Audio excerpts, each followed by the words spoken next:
Bab 687, ini pesta Anda, 2. Karena takut tidak sengaja membocorkan rahasia, semua orang menggunakan seluruh kekuatan pikiran mereka untuk mencari alasan yang aneh.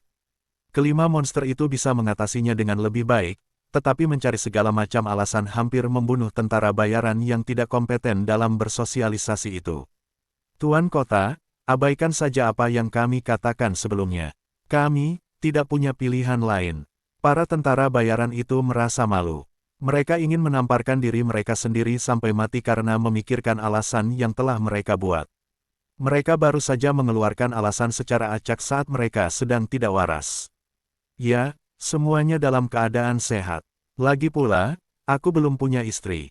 Shen Yanxiao tersenyum dan menangis ketika mendengar penjelasan tersebut, tetapi yang terutama, dia merasa tersentuh. Demi kejutan ini, semua iblis dan manusia di Sun Never Sets dikerahkan. Bahkan Pei Yuan dan Long Yue diseret ke sini untuk menambah jumlah. Keduanya sudah terbiasa hidup bersama iblis. Mereka tidak lagi merasa tidak nyaman di kota bawah tanah iblis. Para prajurit yang datang dari ibu kota diberi obat bius oleh Qixia dan yang lainnya di pagi hari. Sekarang, para prajurit itu dijejalkan ke dalam banyak ruangan, sambil mendengkur keras saat tidur. Mereka menyeretku ke sini. Aku baru tahu tentang ini. Vermilion Bird keluar dari kerumunan. Dia telah menunggu Shen Yanxiao di rumah penguasa kota ketika dia tiba-tiba dibawa ke sini oleh 5 binatang buas. Dia baru tahu bahwa mereka sedang mempersiapkan ulang tahun Shen Yanxiao ketika dia tiba di sini. Dia merasa frustrasi karena dia, binatang buas mistis, tidak tahu bahwa hari ini adalah ulang tahun tuannya. Ini sungguh memalukan. Shen Yanxiao terkekeh dan mengusap kepala kecil Vermilion Bird. Masih ada lagi. Qixia menepuk bahu Shen Yanxiao dan menunjuk ke arah malam berbintang buatan manusia. Shen Yanxiao mendongak. Binatang-binatang mistis itu telah bersiap di samping. Mereka melambaikan tangan dan menghasilkan cahaya yang cemerlang. Dalam sekejap, kembang api yang indah melesat melewati langit malam, diikuti oleh mekarnya cahaya kekuatan magis yang berwarna-warni. Kilauan kekuatan magis itu bagaikan kembang api warna-warni yang jatuh bersama cahaya bintang. Hari ini adalah ulang tahunmu yang ke-14. Mulai hari ini, kami akan merayakan ulang tahunmu setiap tahun bersamamu. Qixia membungkuk dan mencium pipi porselen Shen Yanxiao. Keempat binatang buas lainnya pun menciumnya juga. Ini akan menjadi hadiah untuk kita. Qixia tertawa terbahak-bahak. Shen Yanxiao menutupi wajahnya. Dia tidak tahu apakah harus menangis atau tertawa saat melihat orang-orang yang menggemaskan sekaligus menyebalkan ini. Dia tidak menyesali hidupnya yang telah dilaluinya bersama sekelompok teman seperti itu. Kudengar di benua Luna yang jauh, saat para elf merayakan ulang tahun mereka, mereka akan menari di bawah bintang-bintang malam. Aku ingin tahu apakah aku bisa mendapat keistimewaan untuk mengundang gadis yang berulang tahun untuk dansa pertama malam ini. Dengan anggun, Qixia melangkah mundur, membungkuk, dan mengulurkan tangannya ke arah Shen Yanxiao. Alunan musik merdu terdengar, bergema di telinga semua orang. Aku tidak tahu cara menari, tetapi aku akan berkata ya jika kamu tidak takut aku menginjak kakimu. Shen Yanxiao meletakkan tangannya di tangan di depannya. Di bawah, langit malam, si pemuda tampan dan si gadis menawan menari dengan menawan mengikuti irama lagu. Semua orang menyingkir, membiarkan mereka yang ada di lantai dansa. Seperti seorang bangsawan sejati, Qixia dengan lembut dan elegan memimpin Shen Yanxiao dalam tarian mereka. Shen Yanxiao berbalik dengan cekatan, dan tangannya pun menggenggam tangan hangat lainnya. Bab 688, ini pesta Anda, 3. Biar aku saja yang mengurusnya. Tidak seperti hari-hari biasanya, ada senyum lembut di wajah tampan Tang Nasi. Dia memegang tangan Shen Yanxiao yang lembut dan halus dan menarik gadis manis ini menjauh dari Qixia. Di tengah naik turunnya musik, kelima binatang itu berebut untuk menyerang Shen Yanxiao. Shen Yanxiao bagaikan seekor kupu-kupu yang menari dengan cepat, berputar dari satu teman ke teman lainnya. Pada saat itu, hati para penonton dipenuhi dengan kebahagiaan. Tak seorang pun menyadari bahwa kabut tipis melayang keluar dari kerumunan yang menari, secara bertahap membentuk sosok ramping di langit malam. Menatap Shen Yanxiao yang gembira yang dikelilingi oleh yang lain, wajah Kaku Xiu tampak sangat melunak. Ada senyum di matanya yang setengah menyipit. Dia mengangkat kepalanya untuk melihat langit malam yang dipersiapkan dengan hati-hati. Kemudian, dengan lambaian tangannya, sentuhan kabut tipis menyelimuti seluruh kota bawah tanah. Kristal-kristal cahaya yang tergantung tinggi di langit-langit mulai berkelap-kelip di kota bawah tanah yang gelap. Cahaya itu akan berkilauan lalu memudar, seperti bintang sungguhan. Tiba-tiba, rona lembut terpancar pada bulan, yang terbuat dari kristal cahaya tunggal yang besar, seolah-olah cahaya bulan asli sedang menyinari tanah. Angin sepoi-sepoi bertiup, aroma harum menyeruak ke hidung orang-orang. Di tengah nyanyian dan tawa yang penuh kegembiraan, semua tampak menjadi katalisator kegembiraan. Kilatan cahaya perak melesat di langit, seperti bintang jatuh. Detik berikutnya, lebih banyak sinar cahaya mulai bersinar dengan lebih banyak bintang jatuh yang berkedip-kedip.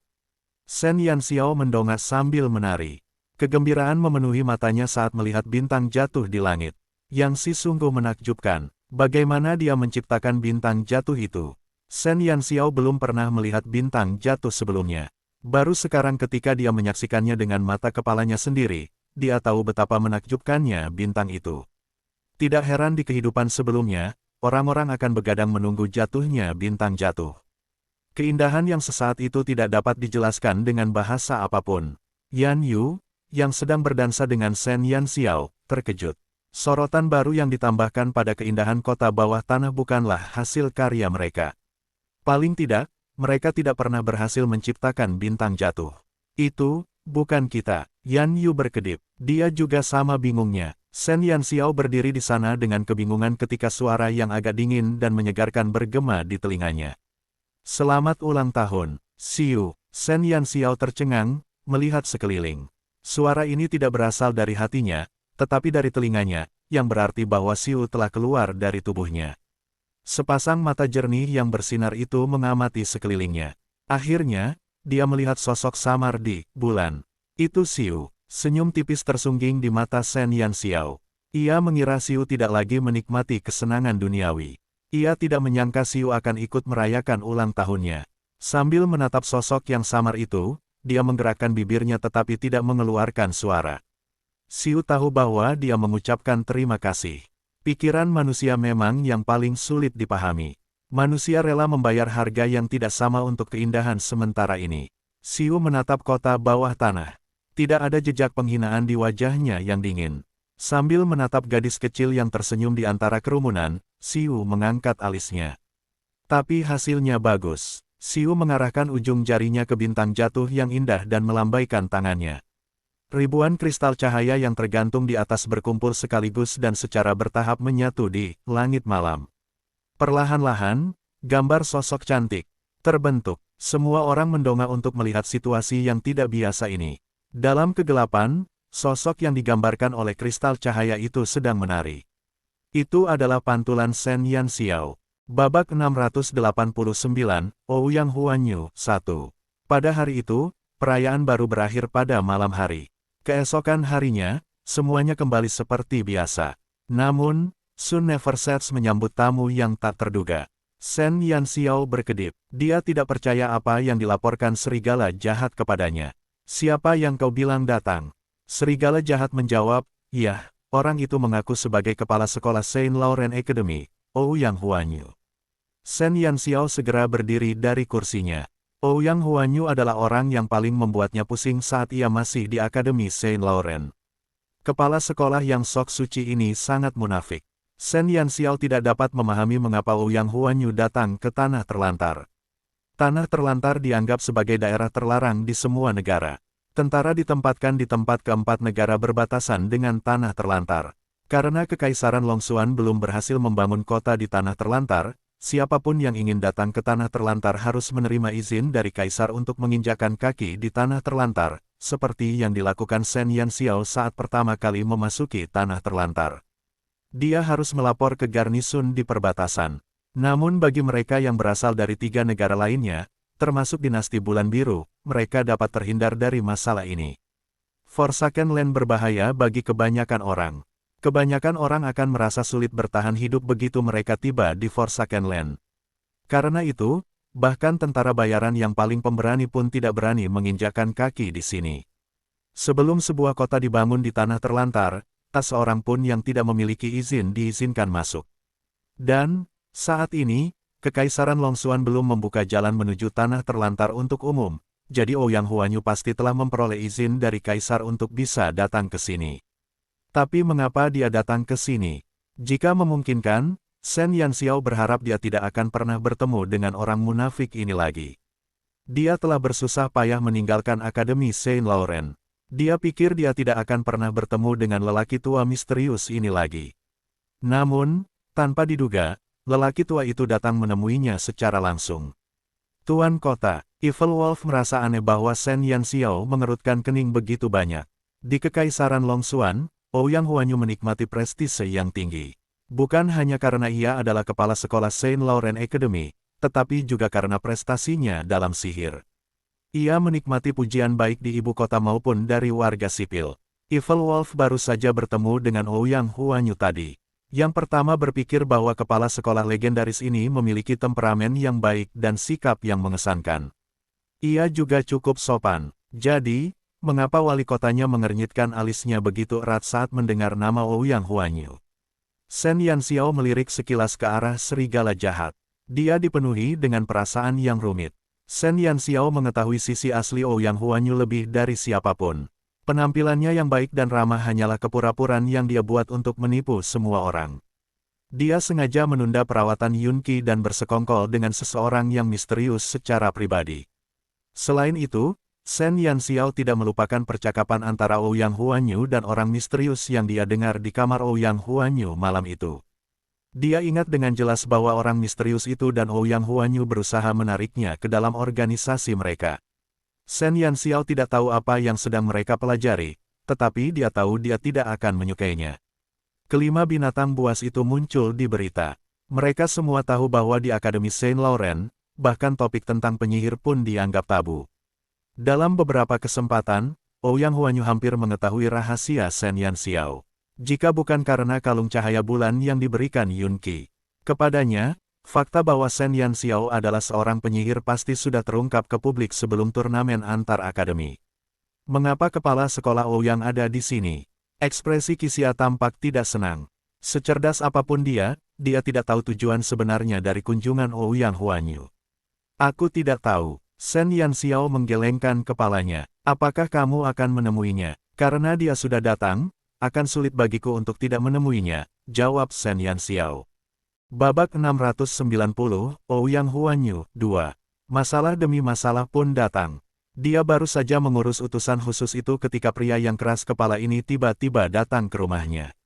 Dia hanya tidak tahu apa tujuan kedatangan Ouyang Huanyu yang tiba-tiba itu. Tidak apa-apa, biarkan aku pergi menemuinya. Kurasa dia tidak lagi menjadi ancaman bagiku. Menghindari masalah bukanlah gayanya. Haruskah kami ikut denganmu? Tanya Qixia. Shen Yanxiao menggelengkan kepalanya. Untuk saat ini, aku tidak ingin terlalu banyak orang dari Kekaisaran Longxuan mengetahui bahwa kau ada di sini. 5 calon pewaris keluarga bangsawan besar yang berkumpul di satu lokasi akan menarik terlalu banyak perhatian. Mengungkapkan terlalu banyak kartu tersembunyi bukanlah pilihan yang bijaksana. Kalau begitu, kau harus berhati-hati. Jika terjadi sesuatu yang salah, kirimkan Vermilion Bird. Sejauh yang kutahu, binatang ajaib yang dimiliki Ouyang Huanyu hanyalah binatang ajaib tingkat tinggi. Dengan Vermilion Bird di sisimu, dia tidak akan bisa menyakitimu. Tang Nazi tidak bisa tidak memberikan lebih banyak nasihat kepada Shen Yanxiao, karena dia masih mengkhawatirkannya. Aku tahu apa yang sedang kulakukan.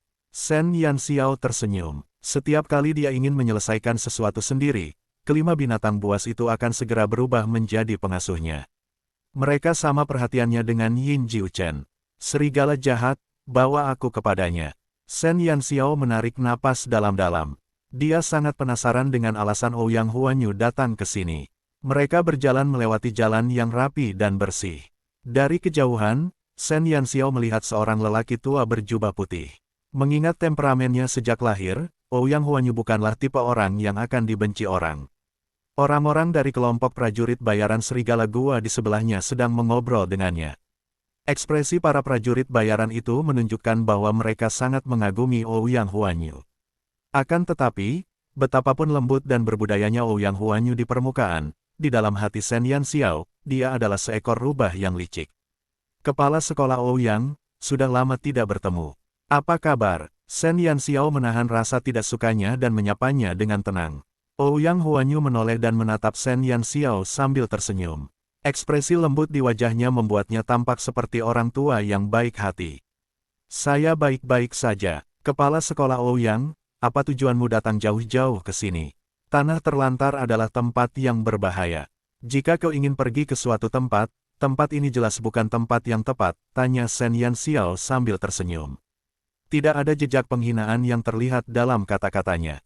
Kata-katanya penuh dengan kekaguman terhadap gurunya, seolah-olah dia adalah siswa berprestasi yang menghormati gurunya. Ouyang Huanyu menjawab sambil tersenyum, ini bukan tempat yang tepat untuk berbincang. Saya ingin tahu apakah saya bisa berbicara secara pribadi dengan Anda, penguasa kota matahari tak pernah terbenam. Sejujurnya, saya di sini atas nama seseorang. Shen Yanxiao terkejut. Dia mencerna kata-kata Ouyang Huanyu dalam benaknya dengan cepat. Atas nama seseorang, mungkinkah itu Yun Qi? Setelah berpikir sejenak, Shen Yanxiao mengangguk. Kalau begitu, mari kita pergi ke rumah besar. Tentu, di rumah penguasa kota, Shen Yanxiao menyuruh semua orang pergi sementara dia tinggal di aula utama bersama Ouyang Huanyu sendirian. Ouyang Huanyu sedang duduk di kursi baru. Ia melihat sekilas beberapa barang di ruangan itu. Ia menyadari bahwa rumah besar ini masih dalam tahap pembangunan. Dari luar, rumah itu tampak mengesankan dan megah, tetapi bagian dalamnya masih jauh dari kata memuaskan. Hanya ada meja kecil dan beberapa kursi di aula utama. Itu pun dibuat oleh Yangxi menggunakan beberapa kayu. Dari tanah terlantar, dibandingkan dengan kemegahan eksteriornya, interiornya terlihat menyedihkan dan kumuh. Ouyang Huanyu butuh beberapa saat untuk melihat sekeliling sebelum dia mengalihkan tatapan lembutnya kembali ke Shen Yanxiao. Kekaisaran Longxuan telah mengalami banyak kemunduran di tanah terlantar. Sungguh mengagumkan bahwa kamu telah berhasil membangun Sun Never Sets sejauh ini. Kamu anak yang malang. Kamu harus memikul begitu banyak tanggung jawab ketika kamu masih sangat muda. Aku yakin hari-harimu di Sun Never Sets pasti sulit. Babak 691, Ouyang Huanyu 3. Kata-kata keprihatinan mengalir dari mulut Ouyang Huanyu. Shen Yanxiao mengangkat alisnya sedikit. Apa perasaan bahwa ada sesuatu yang salah ketika Ouyang Huanyu mengucapkan kata-kata perhatian dan cinta itu? Shen Yanxiao mengangkat alisnya karena menyadari. Di tempat yang penuh krisis seperti itu, tersimpan harta karun terkaya dari benua cemerlang. Ketika kamu berada di Akademi Saint Laurent, aku selalu berharap untuk akhirnya bertemu denganmu. Aku ingin melihat orang macam apa yang berani mengambil risiko diasingkan oleh orang lain dan menapaki jalan seorang penyihir, seru Ouyang Huanyu kepada Shen Yanxiao. Di kedalaman matanya, dia menunjukkan kegembiraan. Orang-orang di benua Brilliance memiliki prasangka buruk terhadap Warlock setelah bencana sebelumnya.